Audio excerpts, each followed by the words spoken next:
শুরু করছি আজকের গল্প মঞ্জিল সেনের লেখা পোড়োবাড়ি। খবরটা প্রথম কে দিয়েছিল বা কেমন করে এলো সে গবেষণায় না গেলেও কাঞ্চনপুরের একটা পুরনো বাড়িতে যে ভূতের প্রাদুর্ভাব ঘটেছে সে খবরটা কিন্তু মিথ্যে নয়। গায়ের অনেকেই নাকি সেই ভূতকে সচক্ষে দেখেছে, তবে ভূত না পেতনি সেটাই হচ্ছে কথা। কারণ যারা দেখেছে তারা সবাই এক বাক্যে বলেছে ভূত পুরুষ নয়, নারী। যাই হোক, এমন একটা রগরগে খবর আগে ভাগে ছাপাবার কৃতিত্বের অধিকারী কোন পত্রিকায় না হতে চায়। বার্তা সমাচার আর প্রভাতী বার্তার মধ্যে দীর্ঘকালের রেষারেষি, পাশাপাশি তাদের আপিস। দুই মালিকের মধ্যে দূর সম্পর্কের একটা আত্মীয়তাও আছে, আর দুই সম্পাদকদের মধ্যে পরিচয় ও বন্ধুত্ব স্কুলের নিচু ক্লাস থেকে। কিন্তু তাহলে কি হবে, কাগজের ব্যাপারে তাদের মধ্যে দারুণ রেষারেষি। কে কাকে টেক্কা দেবে, চমকপ্রদ খবরে কে কাকে মাত করবে, এই নিয়ে দুই পত্রিকার মধ্যে যেন যুদ্ধ লেগেই আছে। বার্তা সমাচারের প্রবীণ সম্পাদক ঘোষাল মশাই খবরটা পেয়েই রথিনকে ডেকে পাঠালেন। মাত্র 27 বছর বয়স রথিনের, কিন্তু এর মধ্যেই সাংবাদিক হিসাবে বেশ নাম করেছে।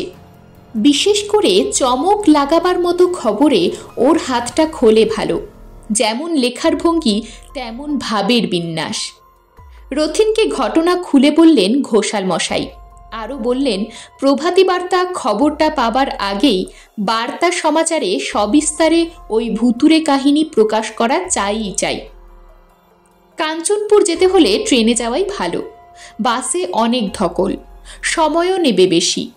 জায়গাটার সম্বন্ধে একটা মোটামুটি ধারণা করেই রথিন রওনা দিয়েছিল। বিকেল 3টে নাগাদ ছোট্ট স্টেশনে ও নেমে পড়ল। ভুতুরে বাড়িটা স্টেশন থেকে হাঁটা পথে মিনিট 15-20 বলেই ও শুনেছিল। রথিন হেঁটে যাওয়াই স্থির করল। ভুতুরে বাড়িটার নাম দ্য রিট্রিট। শহর থেকে দূরে প্রায় অজপাড়া গায়ে বাড়িটার অমন নামের সার্থকতা অস্বীকার করা যায় না। বাড়ির মালিকের যে রসবোধ ছিল সে বিষয়ে সন্দেহ নেই। বাড়িটার এবং বাড়ির মালিকের সম্বন্ধে খোঁজ খবর করে রথিন যা জানতে পেরেছে তা হলো এই: প্রায় 20 বছর আগে রাজেশ সরকার নামে এক ভদ্রলোক মিলিটারি থেকে অবসর নেবার পর সদ্য বিয়ে করা বউকে নিয়ে এখানে বসবাস শুরু করেন।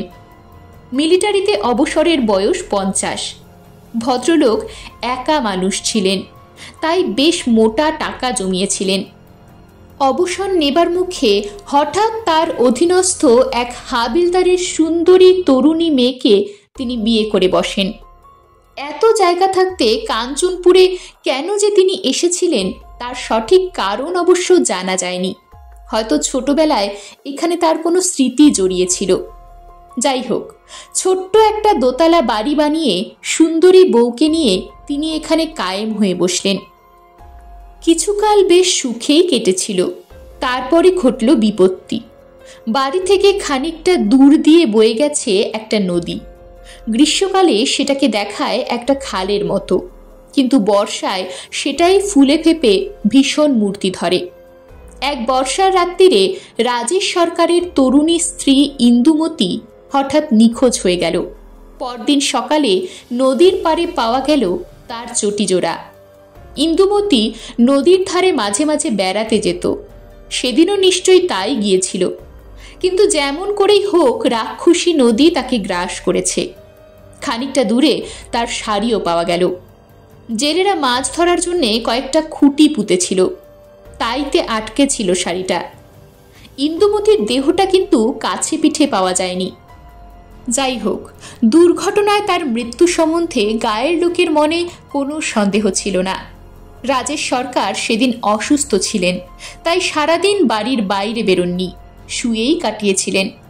বাড়িতে যে লোকটি রান্নাবান্না করত তার মুখেই এ কথা শোনা গিয়েছিল। ইন্দুমতিকে হারিয়ে একেবারে ভেঙে পড়লেন রাজেশ সরকার। আকস্মিক এই দুর্ভাগ্যকে কিছুতেই তিনি মানিয়ে নিতে পারলেন না। একা একা বসে থাকতেন। কেউ এলে কথাবার্তা বলতেন না, খাওয়া দাওয়া প্রায় ছেড়েই দিয়েছিলেন। তারপরই একদিন কড়িকাঠে তার ঝুলন্ত দেহটা আবিষ্কৃত হলো। ইন্দুমতিরই একটা প্রিয় শাড়ি গলায় পেঁচিয়ে পৃথিবী থেকে বিদায় নিলেন তিনি। ব্যাস, তারপর থেকেই ওই বাড়িটা পরিত্যক্ত। এমনিতেই বাড়িটা লোকালয়ের কিছুটা বাইরে, নিরিবিলি জায়গা। রাত্রিরে গা ছমছম করা আশ্চর্য নয়, তার উপর দুটো অস্বাভাবিক মৃত্যু। সন্ধ্যের পর ও বাড়ির ধার কাছ দিয়েও যাতায়াত বন্ধ হয়ে গেল। ফলে চারপাশে জঙ্গল হয়ে বাড়িটা সত্যিকারের পোড়ো বাড়ি হয়ে উঠেছে। তবে এতদিন কিন্তু কেউ ভূত ঠুত দেখেনি। মাত্র দিন কতক হলো কয়েকজন পথচারী প্রকাশ্য দিনের আলোয় ও বাড়ির দোতলার একটা জানলায় একজনকে দেখেছে। যে ঘরে রাজেশ গলায় দড়ি দিয়েছিলেন সেই ঘরের জানলায় দূর থেকে একটা মুখই শুধু তারা দেখতে পেয়েছিল, মেয়ে মানুষের মুখ, তাও অল্পক্ষণের জন্য। হঠাৎ অদৃশ্য হয়েছিল সেই মুখ। ওটা যে নদীতে ডুবে মরা ইন্দুমতির মুখ সে বিষয়ে কারো সন্দেহ ছিল না। ওখানকারই কোনো লোকের মুখ থেকে ঘটনাটি কেমন করে জেনেছিলেন বার্তা সমাচারের সম্পাদক হরিপদ ঘোষাল। শীতের পরন্ত বিকেল, চারদিক খোলামেলা, উত্তরে হাওয়াটা বেশ মালুম দিচ্ছিল রথিনকে। পোড়োবাড়ির ঠিক অবস্থানটা জেনে নেবার জন্যে রথিন বুড়ো মতো একজন মানুষকে পথের নিশানা জিজ্ঞাসা করল। বুড়ো লোকটি ওর মুখের দিকে একটুক্ষণ হাঁ করে তাকিয়ে থেকে বলল, ওই বাড়িতে কি দরকারটা পড়ল আপনার বাবুমশাই? ওটা যে ভূতের বাড়ি জানেন না? সেই জন্যই তো যাচ্ছি। রথিন হেসে জবাব দিল, আমি খবরের কাগজের লোক। ওই বাড়িটা সম্বন্ধে কাগজে লিখব বলে এসেছি, ছবিও তুলব। কাঁধের ক্যামেরাটা ও দেখালো। লোকটি একটু ভুরু কুচকালো। এই পথ ধরে সিধে চলে যান, একটা মস্ত অশ্বত্থ গাছ দেখবেন। সেই গাছটা ছেইড়ে বাঁ দিকে ঘুরবেন, নাক বরাবর চলে যাবেন, তাহলেই বাড়িটা চোখে পড়বে। দেখলেই চিনতে পারবেন। চারিদিকে জঙ্গল, ধারে পিছে ঘর বাড়ি নেই। হ্যাঁ বাবু, একটু সাবধানে থাকবেন। কদিন ধরে তেনাকে দেখা যেতেছে, তাই গায়ের লোকজন ওই পথে এখন আর হাঁটে না। দিনে দিনেই ফিরে আসবেন, আধার করবেন না। বুড়ো লোকটিকে ধন্যবাদ জানিয়ে রথিন হাঁটা শুরু করলো। পথ যতটা কম মনে করেছিল কিংবা শুনেছিল তা কিন্তু নয়। গায়ের লোকের পথের দূরত্ব সম্বন্ধে জ্ঞান চিরকালই একটু অস্পষ্ট। ওই হোথা, আট্টু আগুলেই, এসব কথার আক্ষরিক অর্থ ধরতে গেলে ঠকতে হয়। প্রায় 20 মিনিট হাঁটার পর তবেই অশ্বত্থ গাছটা চোখে পড়ল রথিনের। বুড়ো লোকটির কথা মতো এবার ও বাঁ দিকের রাস্তা ধরল। আরও কতক্ষণ হাঁটতে হবে কে জানে। গ্রামটা স্টেশন থেকে বেশ দূরেই। পথ ক্রমেই নির্জন হয়ে আসছে, এদিকটায় ঘরবাড়িও কম। হঠাৎ কিসের একটা অনুভূতিতে রথিন ফিরে তাকালো। এ পথের সে একাই পথিক নয়, আরও একজন তার পেছনে পেছনে আসছে। রোজু খাড়া চেহারা, রগের দুপাশে চুলে পাক ধরেছে, টুথব্রাশের মতো ছাটা গোঁফ, স্মার্ট চেহারা। একটা জলপাই রঙের প্যান্ট আর ঘি রঙের শার্টে ভদ্রলোককে মানিয়েছে ভালো। চেহারা দেখে বয়স অনুমান করা মুশকিল। 35ও হতে পারে, আবার 55ও হতে পারে। এই নির্জন পথে একজন সঙ্গী পেয়ে রথিন মনে মনে খুশি হলো। পর মুহূর্তে একটা সন্দেহ উকি দিল ওর মনে। ভদ্রলোক প্রভাতী বার্তার রিপোর্টার নয় তো? তারই মতো খবর পেয়ে ছুটে এসেছে তাদের কাগজের ওপর টেক্কা দেবার আশায়। কিন্তু ভদ্রলোককে আগে দেখেছে বলে মনে পড়ল না। প্রভাতী বার্তার সব রিপোর্টারকেই সে অল্প বিস্তর চেনে। তবে কি নতুন লোক? ভদ্রলোকের মুখের দিকে সন্দিগ্ধ দৃষ্টিতে তাকালো রথিন। তারপর জিজ্ঞাসা করল, আপনাকে এতক্ষণ দেখিনি তো, কোথা থেকে আসছেন? এইখানেই থাকি আমি। ভদ্রলোক সংক্ষেপে জবাব দিলেন। ও, মনে মনে হাঁপ ছাড়ল রথিন। ভালোই হলো, আপনাদের এখানে যে ভুতুরে বাড়ি আছে আমি সেখানেই যাচ্ছি।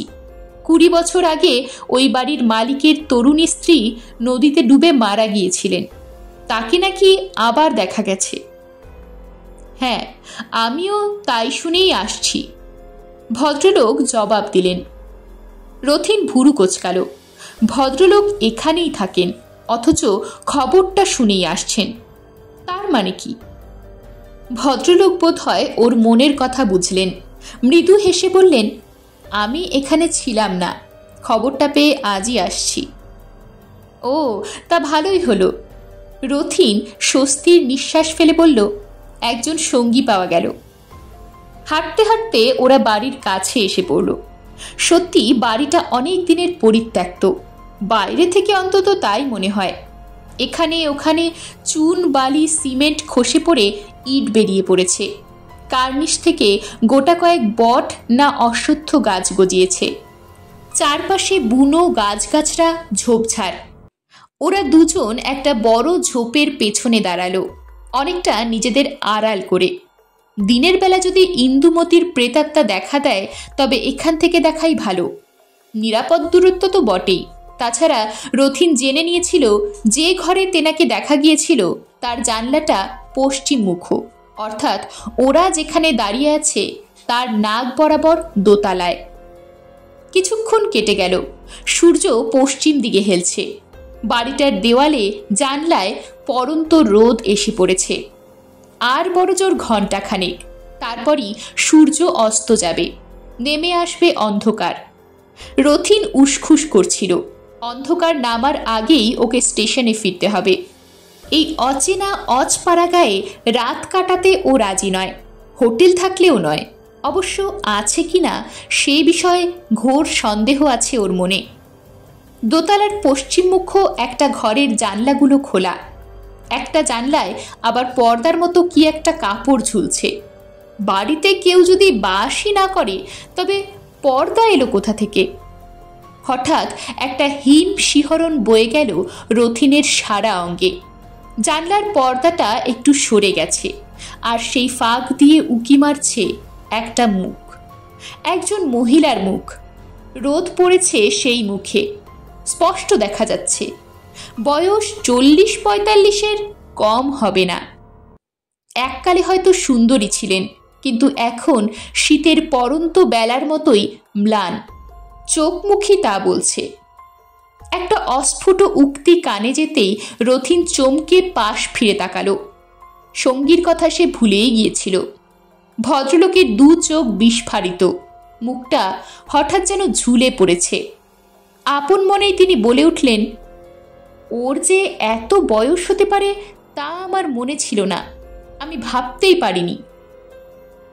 কি বলছেন আপনি? রথিন অবাক হয়ে জিজ্ঞাসা করল। না মানে, ভদ্রলোক একটু থতমত খেয়ে গেলেন। আমি ওকে 20 বছর আগে দেখেছিলাম কিনা, তাই সে চেহারার কথাই মনে ছিল। বয়সের সঙ্গে সঙ্গে যে চেহারা বদলায় সেটা আমি ভুলেই গিয়েছিলাম। ভূতের আবার বয়স আছে নাকি? মানুষের মতো তাদেরও চেহারা বদলায়? ভদ্রলোকের কথায় রথিন মনে মনে না হেসে পারল না। ও আবার জানলার দিকে ঘাড় ফেরালো, কিন্তু জানলার মুখ অদৃশ্য হয়েছে, পর্দাটাও যথাস্থানে শোভা পাচ্ছে।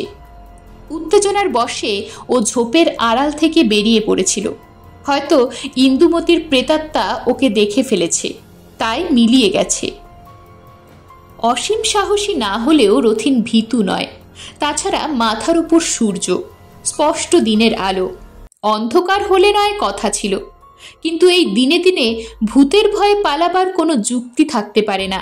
বরং ব্যাপারটা একটু খতিয়ে দেখার এমন সুবর্ণ সুযোগ আর হয়তো ওর জীবনে আসবে না।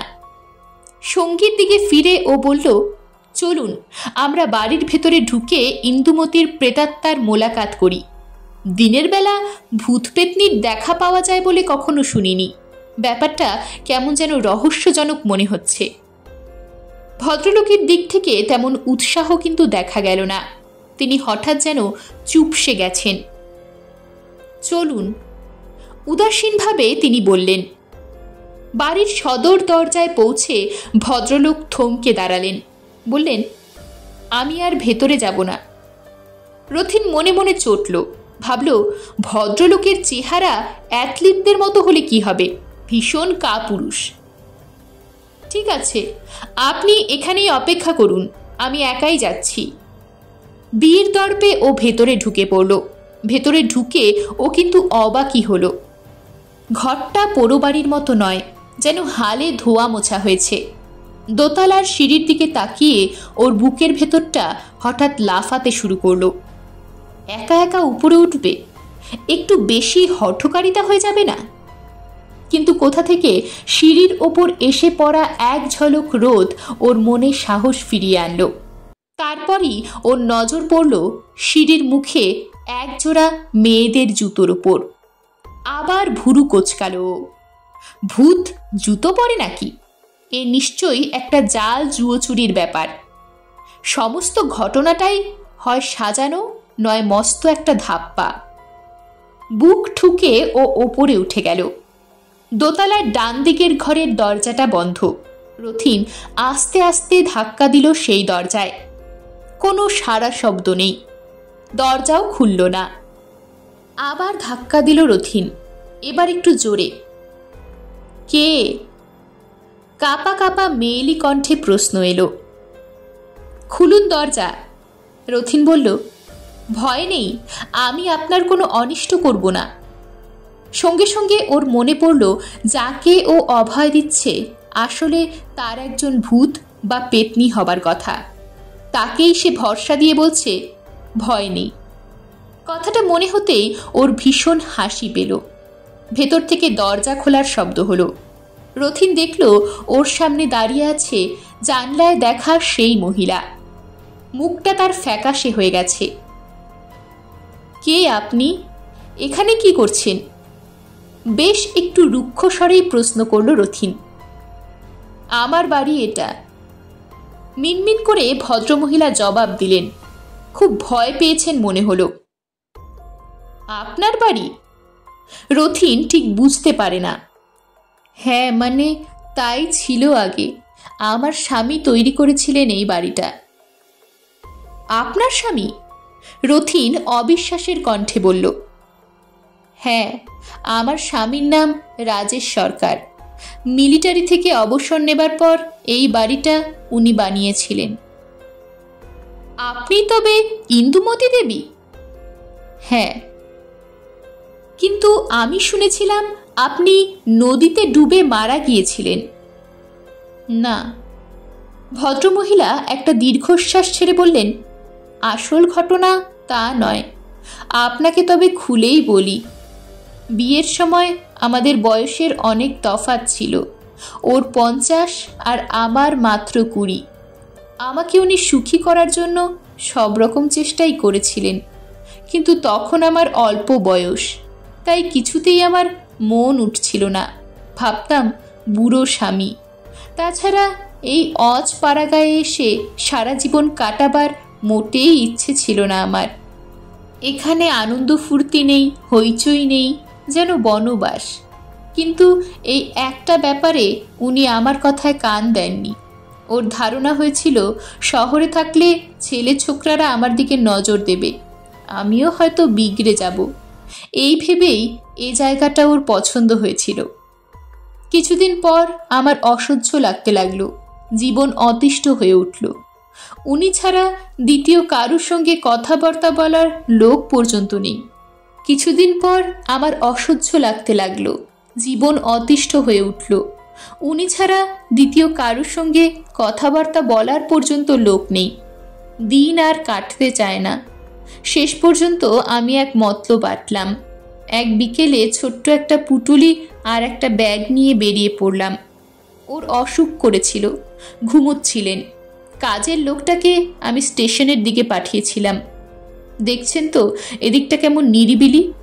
তবু এখন কিছু ঘরবাড়ি উঠেছে, তখন তাও ছিল না। কিছু কেনাকাটা করতে হলে সেই স্টেশনের দিকেই যেতে হতো। নদীর ধারে এসে আমি পুটুলি খুলে পুরনো একজোড়া চটি ফেলে দিলাম। একটা শাড়ি নদীতে ভাসিয়ে দিলাম। গায়ের পথ ছেড়ে অনেকটা ঘুর পথে হেঁটে আমি স্টেশনে এসে ট্রেন ধরলাম। সন্ধে হয়ে গিয়েছিল, তার উপর একটু বড় করে ঘোমটা দিয়েছিলাম, তাই কেউ আমার মুখ দেখতে পায়নি। সোজা চলে গেলাম কলকাতায়। মা বাবাকেও কিছু জানালাম না।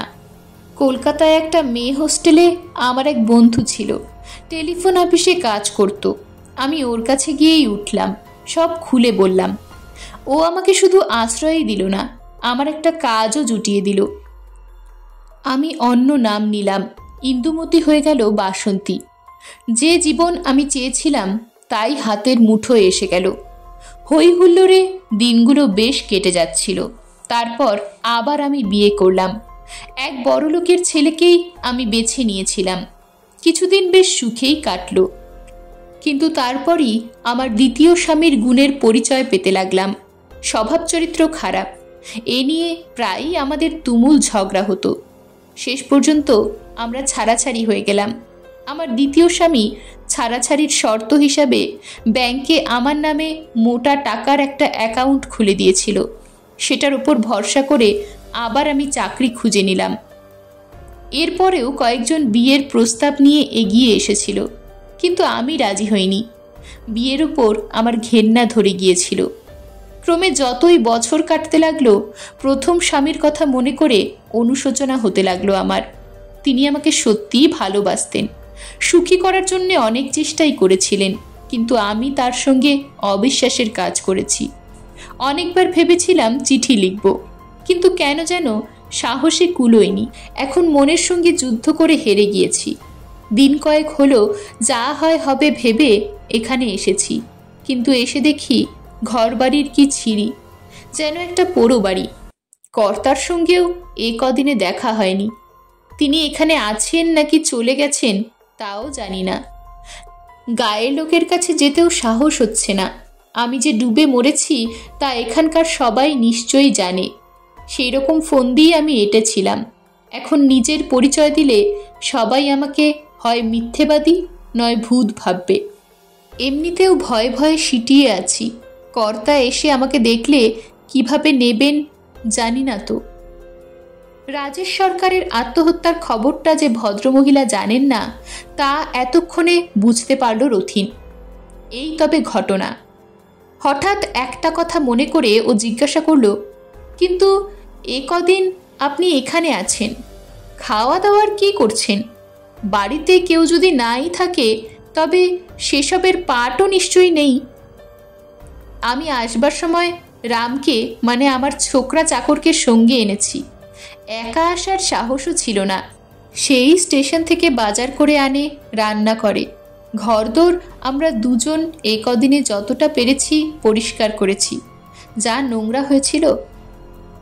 কই, ওকে তো দেখছি না, রথিন বলল। কেনাকাটা করতে গেছে।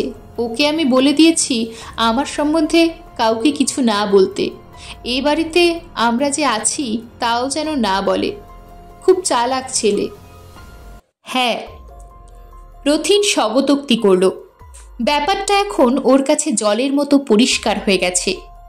অনুতপ্তা ইন্দুমতি ফিরে এসেছে তার প্রথম স্বামীর কাছে, কিন্তু তিনি যে তারই শোকে আত্মঘাতী হয়েছে সে খবরটা বেচারি জানে না। এদিকে জানলায় তাকে দেখে গায়ের লোক ভূত ভেবেছে, আর সেটা যেমন করেই হোক গিয়ে পৌঁছেছে বার্তা সমাচারের সম্পাদকের কানে। রাজেশ সরকারের মর্মান্তিক খবরটা এখন দেওয়া উচিত হবে কিনা তাই ও ভাবছিল। ভদ্রমহিলার কথায় ওর চমক ভাঙল। একটা কথা আমি বুঝতে পারছি না, ভদ্রমহিলা অনেকটা যেন আপন মনেই বললেন। কি কথা? রথিন কৌতূহলী হয়ে উঠল। এতদিন পরেও ওর চেহারা কিন্তু একটুও বদলায়নি, ঠিক সেই রকমই আছেন দেখতে। আশ্চর্য। কার কথা বলছেন আপনি? রথিনের বিস্ময়ের যেন শেষ নেই। ওর কথাই বলছি, ভদ্রমহিলা জবাব দিলেন।